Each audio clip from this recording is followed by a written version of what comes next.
Welcome to the deep dive video update. And I always want to explain what this video is about. Every week I do a lot of different videos. I do a video each day. I do a weekly video. I do an intermarket analysis video. Right after this, I'll be doing what I call the what to watch video, or that video is about the things I'm really watching that seem to be telling us something right now. Well, this video is about the charts that maybe aren't telling us all that much right now, but we still look at them anyway because we might get some insight from them. And there are also some charts that are unique just to this video that it's good to look at these things and go through them on a weekly basis. Some of you may find this video interesting. Some of you are like, well, I don't see the point in this video. That's okay.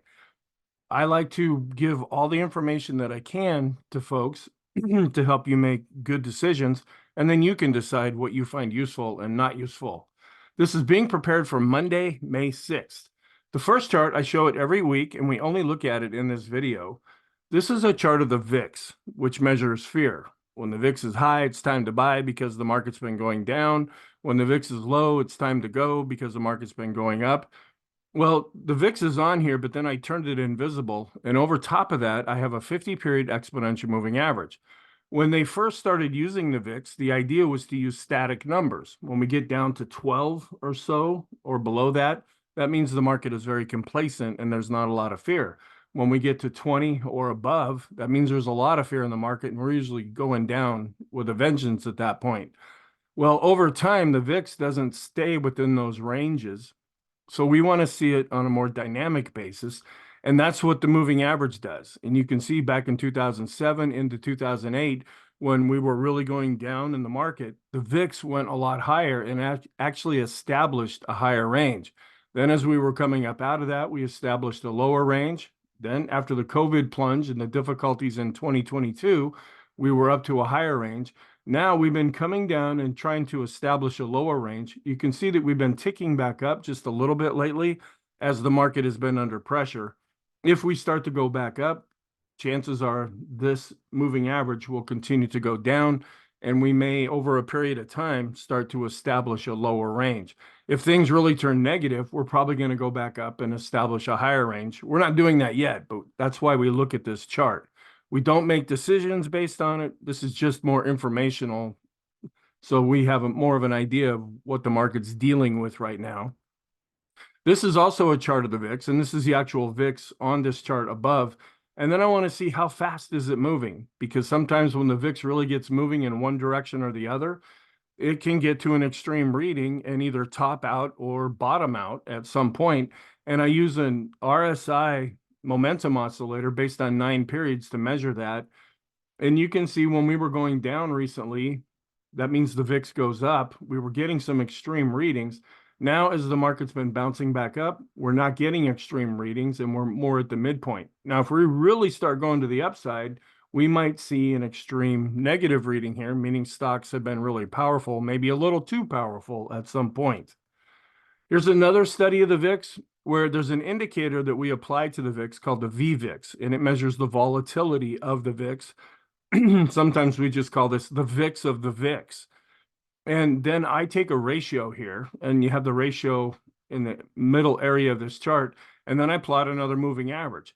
What's interesting about this is even though we've been fairly strong in 2024 with the market, we're still seeing this going up, and that tends to be more negative for the market. When this ratio is going up, the market's usually going down. When this ratio is going down, usually the market's going up. And we haven't really established any kind of a downtrend in 2024. And this may be because folks are more suspicious and they might be doing more hedging with the S&P 500 using options. And then the rise in popularity of the zero DTE options, specifically on the S&P, that could be kind of skewing some of the results for the VIX. Then I do another study. I do a correlation between the VIX and the S&P 500.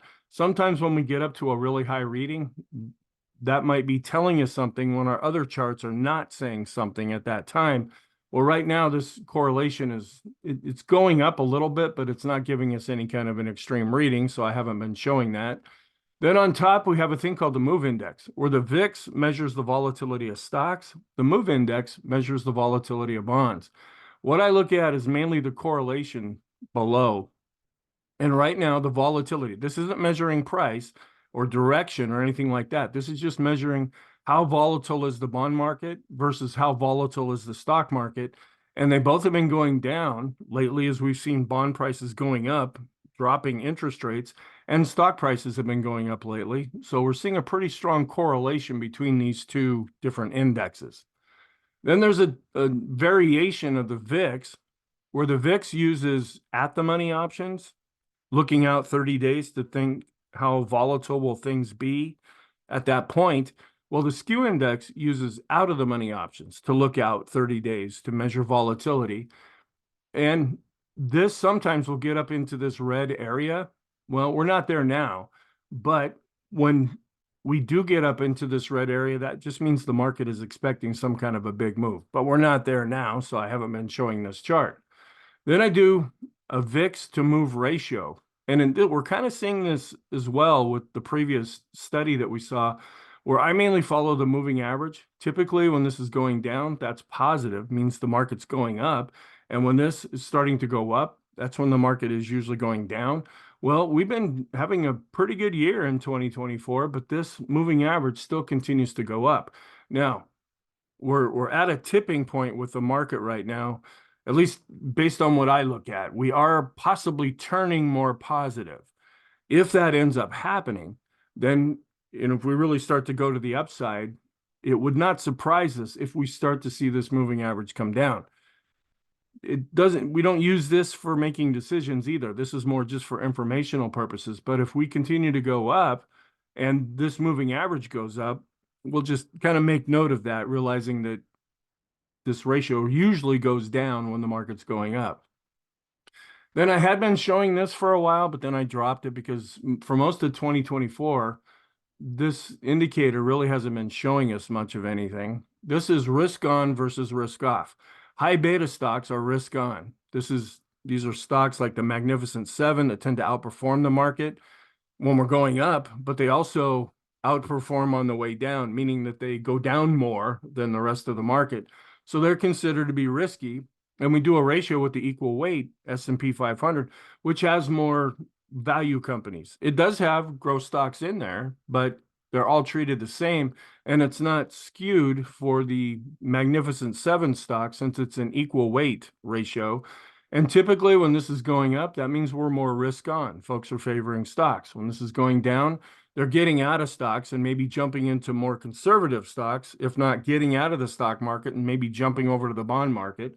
Well, we've been coming down a little bit as the market has been under pressure, but we're not seeing any really big moves in this chart right now. So I just haven't been seeing a need to show it. Then we keep an eye on where are we in relation to the previous all-time high set in early January 2022. With the bounce up this previous week, we're now 6.41% above the previous all-time high.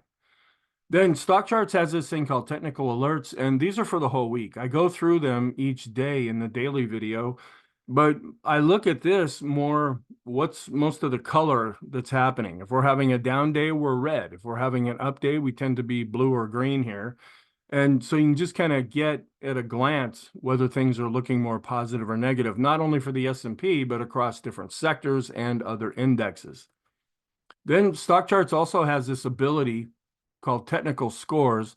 And you can do this with a stock, a sector, a mutual fund, even whatever you want to do. And then they try to rate it on a scale of 0 to 100. The higher the score, the better looking that technical chart.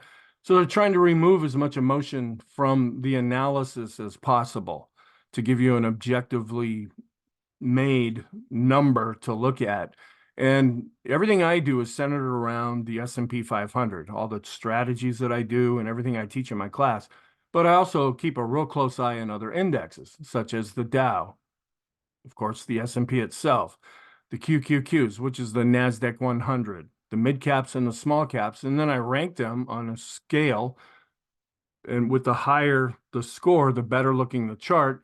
And coming in again first this week are the QQQs, which is the ETF for the NASDAQ 100. As we've been seeing a bounce, they're giving us a score of 80 now. And as we're really going up, this is the index that is usually leading the way. When we're under pressure, you can see where we really drop down with this score. So if you're long the market, which means you want to buy low and sell high, you like it when it's really going up, but it can really bring on the stress when it's going down. And in second place are the mid caps, and they've been one of the stronger areas in the market and holding up a bit better. Kind of near the end of January in 2024, we started to see some strength, and that strength is still holding up for the most part. They're coming in second place at 78.2. In third place is the S&P 500 at 75.6. Then we have the small caps, which have been really frustrating. They've been chopping around in a range for all of 2024. You would think that at some point we would break out to the upside with that range or possibly break down. We don't really know which one will happen yet, but it's coming in next at 68.3. And then the Dow is actually in last place right now. This is considered to be the best of the best stocks, but it's only 30 stocks where the other indexes measure lots more stocks. This is coming in at 55.4.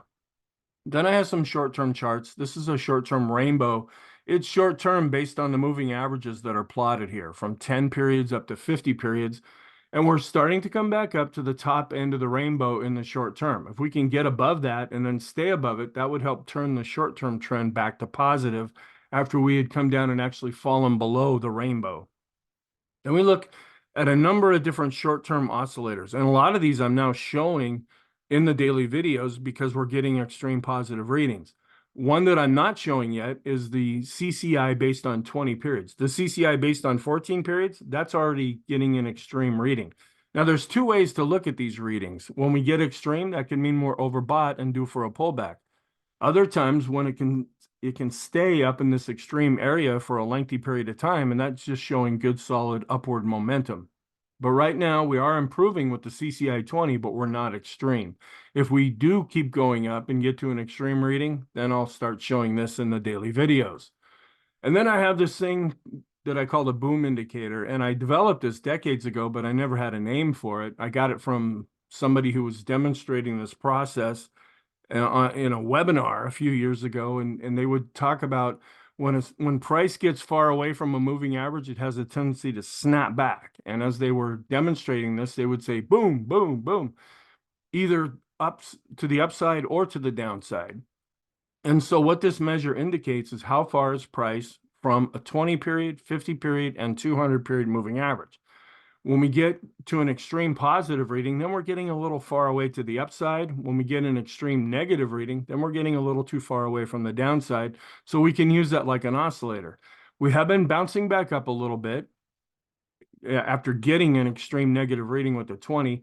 When we drop below the midpoint here with the 50, that's kind of the line between positive and negative, but we're starting to come back above 50, and we're starting to turn back up a little bit with the distance away from the 200 period moving average as well.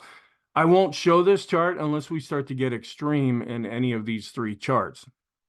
And intermediate term, here's another rainbow going from 50 periods up to 100 periods. This is the intermediate term, where we're also trying to come out of the upper side of the rainbow after we had fallen down into the rainbow. And then there's a thing called the CMB Composite Index. I use this like an oscillator. I have a black line. When we get above that, that's an extreme positive reading. Then I have a lower black line. That's an extreme negative reading. We're going up and showing some improvement, but we're not extreme right now. This is also another momentum oscillator called the Connors RSI. This is pretty spastic on a day in and day out basis, but we don't get extreme positive or negative readings very often. We did earlier on in April when the market was really going down, and it did a pretty good job of establishing the near point of the bottom if we continue to go up from here. Now, if we really start to go up, we might end up getting an extreme positive reading. I only show this chart when we're getting an extreme positive or negative reading. Then standard deviation. I was showing this for a while, but I've since stopped. This doesn't measure direction. This measures speed over the last 10 periods. How fast is something going either up or down? As we were really going down, we were going down pretty fast. And so the standard deviation really started to spike up. Now, as we're starting to bounce back up, we're dropping down below the moving average. So I've dropped showing this in the daily videos. Then we also want to look at Bollinger Bands. And basically this indicator is just measuring when we're above the upper band or below the lower band. There's a lot of different things you can use with Bollinger Bands. This is more just how I use this. It's called the %B indicator. And when we're crossing back above the midpoint, that just means we're turning more positive. And then if we do get an extreme positive reading, if we keep going up, that's when I'll show this chart. We got an extreme negative reading that lasted 2 or 3 days back in April when the market was really going down. And that doesn't last for very long. So this can be a pretty healthy and helpful indicator to use for an overbought or oversold condition. And point and figure chart, I had been really focusing on this.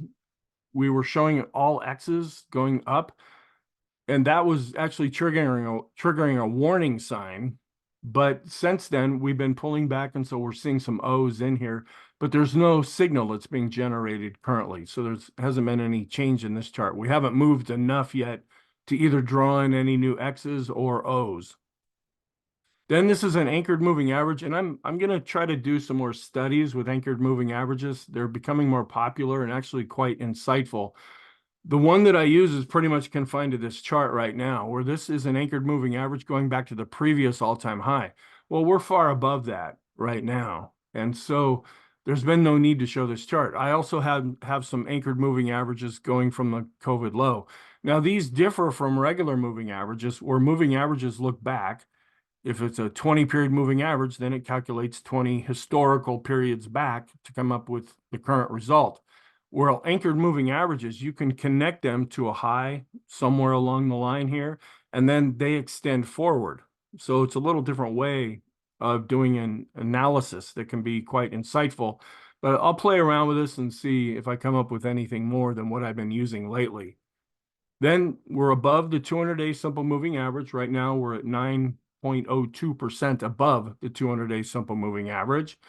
And then we keep an eye on the S&P 100, which really has been doing quite well. It's actually outperforming the S&P 500. The S&P 100 are the biggest stocks that make up the S&P 500, and that could show some leadership. Now, we can also get too much of a good thing, where if we see the S&P 100 really going up and it's just not really being followed by the S&P 500, that would be a warning sign to us. But right now, we're just seeing what looks to be more healthy advancement with the bigger stocks. Then we do some measurements going to the low that we set in October, and we've been bouncing up. And as of Friday's close, we're 19.83% off of that October 2023 low. We have another rainbow here with longer term moving averages from 50 periods up to 250 periods.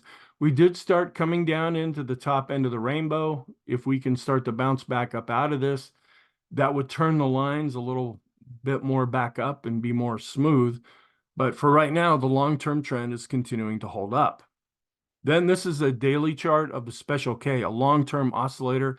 I don't show this because we don't get many signals with this. We crossed over back in November of 2023, and we've been positive ever since. Then I have a weekly chart of the S&P on top and a weekly chart of the German DAX, which is the biggest stock market in the EU.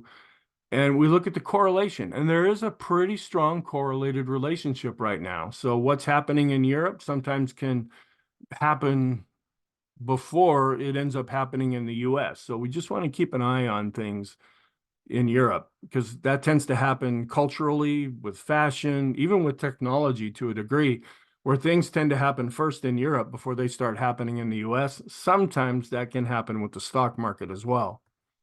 And then we have the US 10-year yield on top, and I subtract the German 10-year yield. Since US rates are higher, we get a positive result. And then in the middle area, we have the US dollar index, and this correlation is measured down at the bottom. That's the top chart and the middle chart. Are they moving in the same direction at the same time? It's getting stronger. It's not really strong yet, but if this keeps going up, that might give us some insight as to what's happening with the dollar. Then there's a thing called the Hindenburg-Omen, and there's a number of criteria that have to be triggered for this to actually happen. The perma bears just love this indicator, and they like to point out even when we're getting close to one. But there's, I think, 3 criteria that have to go into a Hindenburg omen. And Hindenburg, of course, because of the big, oh, the humanity.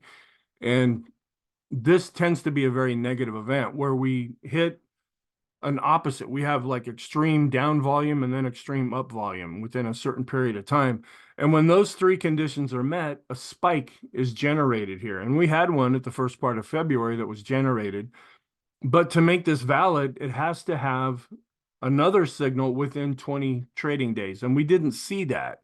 So this ended up not being a valid signal.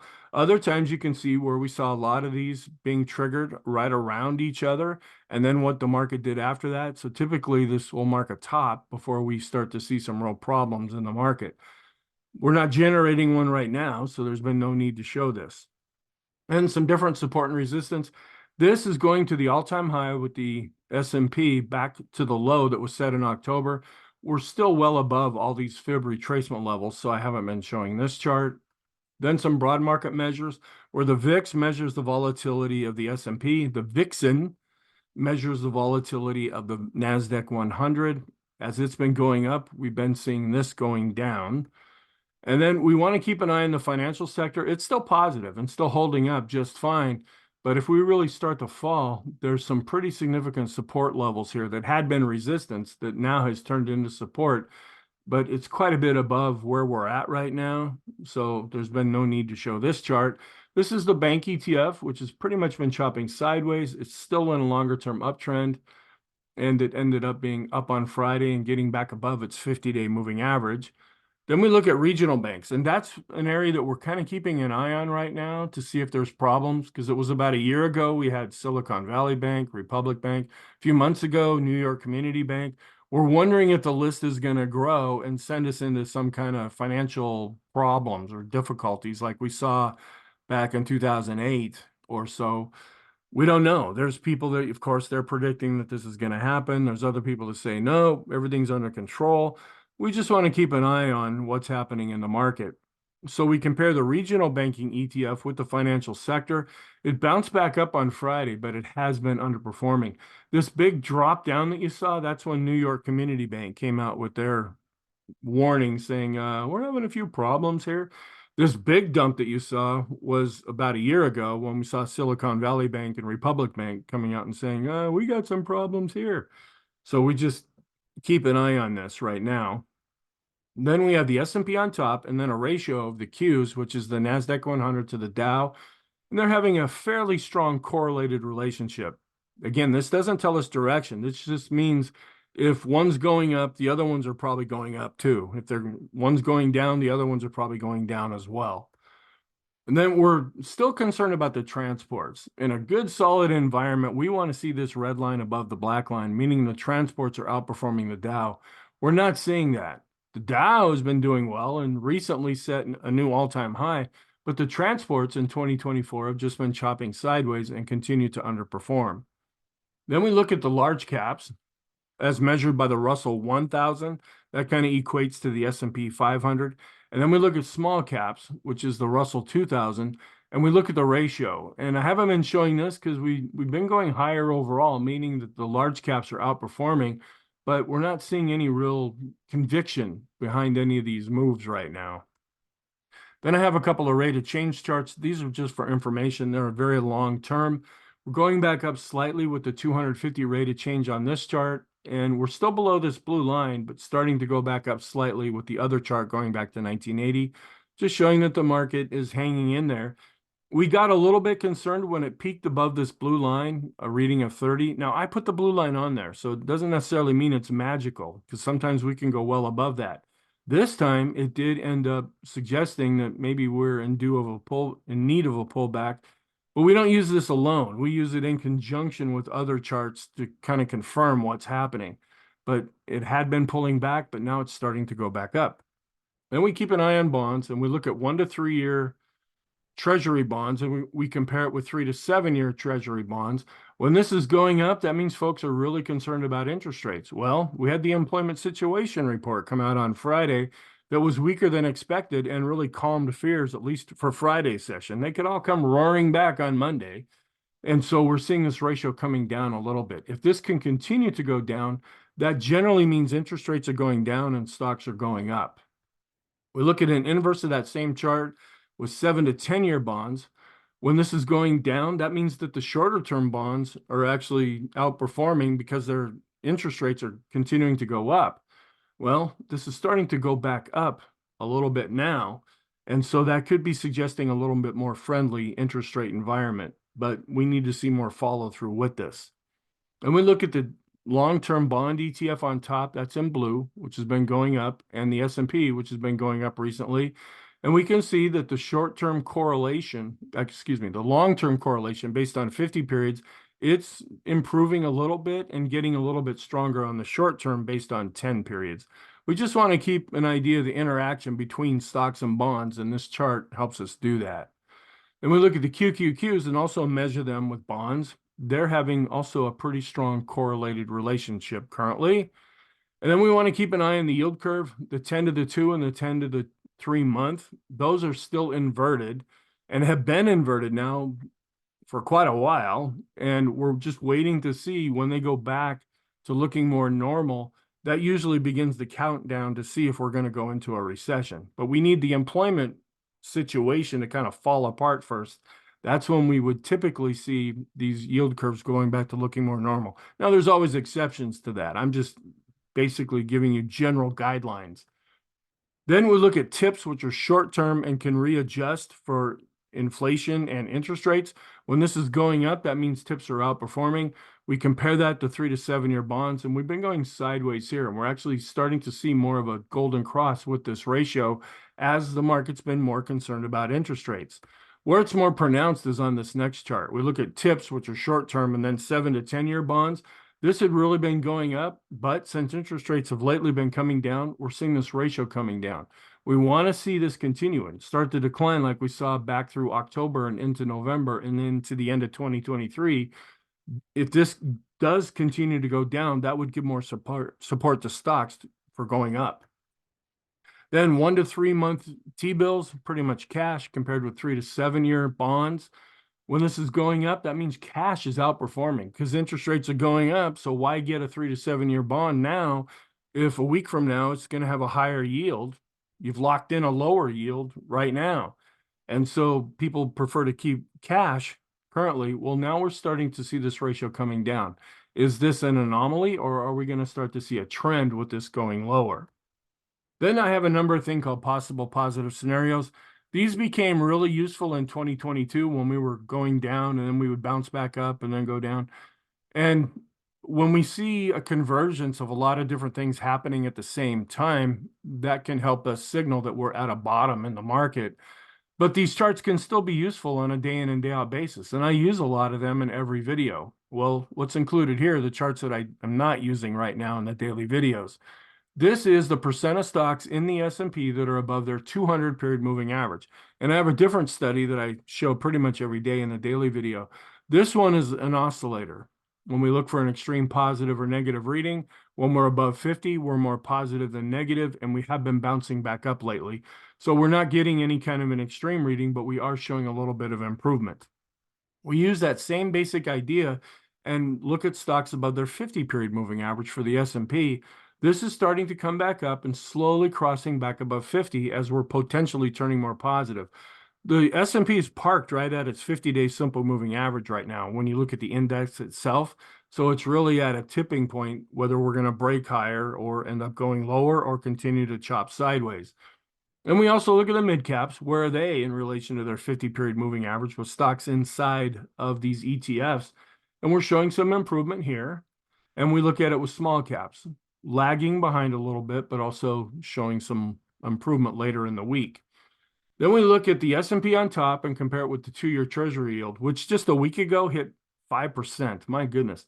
It's been coming down. And as it's coming down, that could give some support to the S&P, but we're not seeing any real pronounced move on this chart. If we really start to go down with the 2-year yield, then that would give more support to the S&P.